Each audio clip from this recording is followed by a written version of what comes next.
Assalamualaikum warahmatullahi wabarakatuh. Saya Gita Adelia Safira dengan NPM 1811 080002. Di sini saya akan melakukan praktik verbatim counseling guna memenuhi tugas mata kuliah Teknik-teknik bimbingan konseling yang diampu oleh dosen saya Bapak Tommy Kurniawan MPD. Untuk sesi konseling kali ini, saya menggunakan teknik yang bernama desensitisasi sistematik yang digunakan untuk menghapus perilaku yang cenderung mengalami kecemasan yang disertai dengan respon yang berlawanan dengan perilaku melalui pengkondisian klasik dan pendekatan Gestalt. Terima kasih, selamat menyaksikan. Assalamualaikum Bu. Waalaikumsalam. Iya, dengan Mbak siapa? Saya Lia Bu. Mbak Lia, saya Gita. Ya, Bu. Apa kabarnya hari ini Mbak Lia? Alhamdulillah baik-baik saja Bu. Cuman belakangan ini ada yang mengganggu pikiran saya. Gitu ya. Ada yang bisa saya bantu Mbak Lia? Iya sebenarnya saya kesini ingin melakukan sesi konseling dengan Ibu. Akan bercerita di sesi konseling gitu ya? Iya Bu. Apakah Mbak Lia sebelumnya sudah pernah untuk melakukan sesi konseling? Belum pernah sih Bu. Baik, terlebih dahulu Ibu akan menjelaskan kepada Mbak Lia apa sih arti dari konseling. Jadi konseling itu adalah bantuan yang diberikan oleh seorang konselor kepada kliennya yang bertujuan untuk dapat membantu menyelesaikan permasalahan yang sedang Mbak Lia hadapi. Nah, konseling itu juga dilandasi dengan beberapa asas, diantaranya asas keterbukaan, asas kerahasiaan, asas kegiatan, asas kesukarelaan. Nah, yang terpenting itu kan adalah asas kerahasiaan ya. Jadi di sini Ibu sebagai konselor dari Mbak Lia insya Allah akan bertanggung jawab jamin data-data dari sesi konseling kita ini. Begitu, apakah bisa dipahami Mbak Lia? Iya Bu. Insya Allah saya paham dan insya Allah saya akan menceritakan seluruh permasalahan saya yang sedang saya rasakan sekarang. Iya. Syukurlah kalau begitu. Jadi di dalam sesi konseling ini kita juga dibatasi dengan waktu ya Mbak Lia. Waktu yang kita mulai nanti kurang lebih 30 sampai 45 menit. Di sini Mbak Lia dapat menceritakan apa saja yang menjadi pokok permasalahan dari Mbak Lia begitu ya.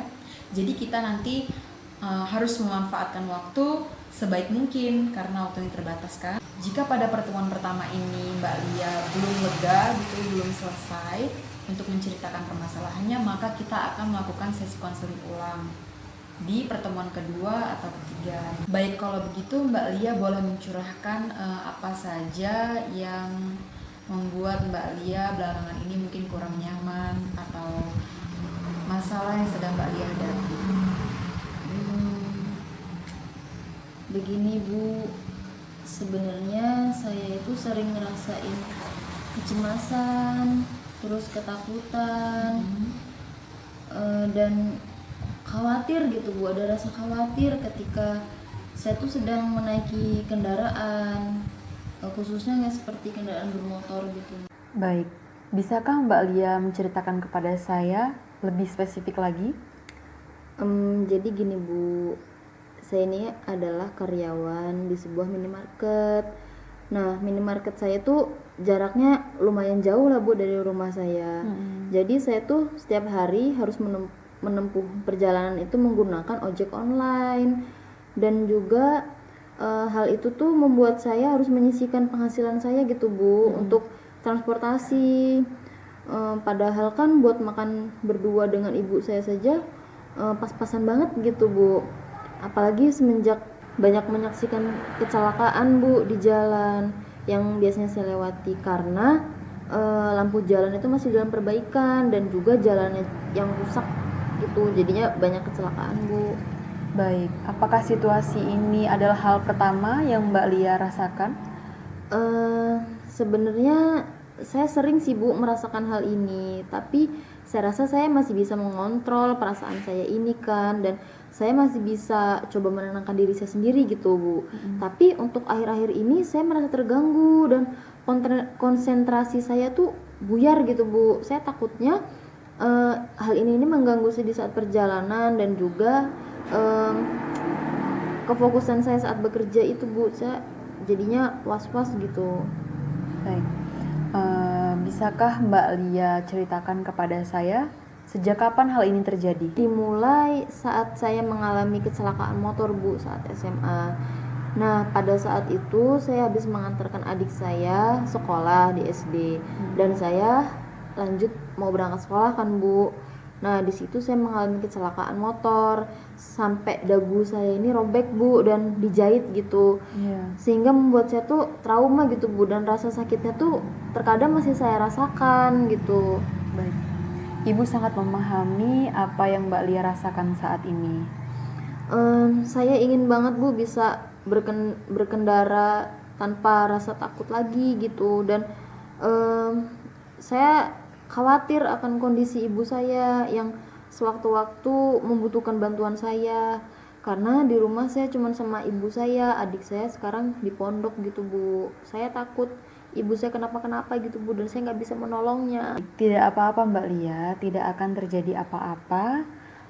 Sepertinya mulai timbul perilaku bermasalah yang terlihat dari sesi konseling kita ini karena ketidakmampuan Mbak Lia untuk menyelesaikan permasalahan dan cenderung melakukan penghindaran. Begitu. Hal inilah yang menyebabkan terhambatnya pertumbuhan dari perilaku seorang individu. Menurut Ibu, Mbak Lia membutuhkan terapi yang bernama Gestalt yang mencakup perasaan atau urusan yang belum selesai, yang ditandai dengan perasaan cemas, emosi, kesal, rasa berdosa, rasa diabaikan karena tidak dapat mengungkapkannya secara sadar. Dan perasaan-perasaan ini terus menghantui, tersimpan di dalam kehidupan yang sekarang. Jadi Mbak Lia merasa takut dan cemas atas kejadian atau peristiwa kecelakaan yang pernah Mbak Lia alami.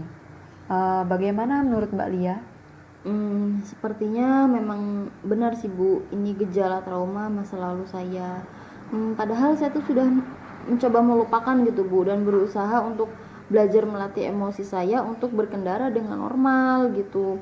Karena nggak mungkin kan Bu, saya mau naik ojek online terus ataupun saya menebeng teman gitu. Saya harus mengirit pengeluaran. Tujuan konseling kita kali ini adalah untuk menurunkan intensitas dari ketegangan atas permasalahan yang Mbak Lia rasakan, begitu. Terus saya harus gimana Bu? Baik, nanti kita akan mencoba suatu teknik di dalam sesi konseling kita yang bernama desensitisasi sistematik. Nanti Mbak Lia akan membayangkan suatu keadaan atau kondisi yang membuat Mbak Lia merasa cemas dan membuat Mbak Lia harus melawannya. Akan dimulai dari sesuatu yang Mbak Lia anggap rendah, sedang, dan tinggi intensitasnya, begitu ya. Jadi Mbak Lia juga harus menyadari bahwasannya ketika Allah memberikan suatu cobaan kepada hambanya, maka niscaya Ia akan menurunkan hikmahnya pula. Iya Bu, saya yakin Allah memberikan saya cobaan seperti ini, Allah juga akan memberikan saya jalan keluarnya Bu. Saya yakin Allah memberikan saya cobaan seperti ini, pasti Allah juga memberikan saya jalan keluarnya. Langsung kita mulai Lia. Bisa Bu. Pertama-tama pejamkan mata Mbak Lia, relax, kosongkan pikiran dan fokus untuk mendengarkan suara saya. Sekarang saya akan menceritakan atau menyebutkan suatu keadaan di mana keadaan tersebut dimulai dari level yang ringan, sedang, hingga yang terberat. Dan jika Mbak Lia merasa tidak sanggup, Mbak Lia bisa membuka mata Mbak Lia. Apakah dapat mengerti? Sekarang, lihat di sana. Ada seorang ibu yang sedang merasakan kesakitan atas penyakit yang sedang dialaminya. Ternyata ibu tersebut adalah bundamu yang harus kamu bawa ke rumah sakit. Di samping ruangan tersebut terdapat sebuah kendaraan bermotor yang harus kamu bawa demi keselamatan ibu. Saya harus bagaimana Bu? Saya takut. Apa yang dia rasakan? Saya langsung teringat oleh kecelakaan saya Bu. Saya belum sanggup Bu rasanya. Relax ya. Ibu sangat mengerti apa yang dia rasakan. Bisa kita coba lagi. Bisa pejamkan matamu kembali. Lihatlah di dalam ruangan tersebut. Tidak ada siapapun yang bisa menolong ibumu kecuali kamu. Tidak apa-apa, Lia. Tidak akan terjadi apa-apa. Tarik nafas, hembuskan. Dengarkan perkataan ibu. Dengar. Terdapat suara seorang ibu di sana. Ia berteriak, "Nak, tolong bawa ibu ke rumah sakit." Saya memang takut Bu awalnya untuk mengendarai motor itu. Tetapi saya langsung sigap menolong ibu saya dan saya harus ke rumah sakit Bu demi menyelamatkan ibu saya. Dan saya harus bisa mengendarai motor itu.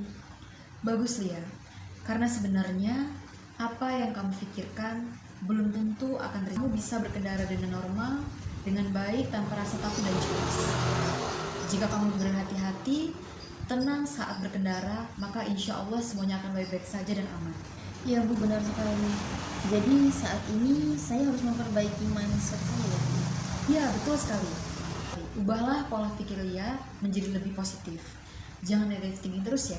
Walaupun Lia sulit untuk mengubahnya, jika Lia terus-menerus berusaha, maka niscaya Allah akan membantu Lia untuk dapat menghadapi masalah ini.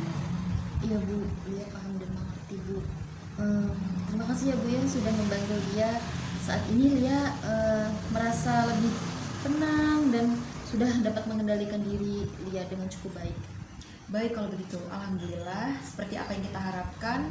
Mungkin itu saja sesi konseling kali ini. Jika masih ada yang ingin Mbak Lia sampaikan, kita bisa bertemu di sesi pertemuan kita selanjutnya.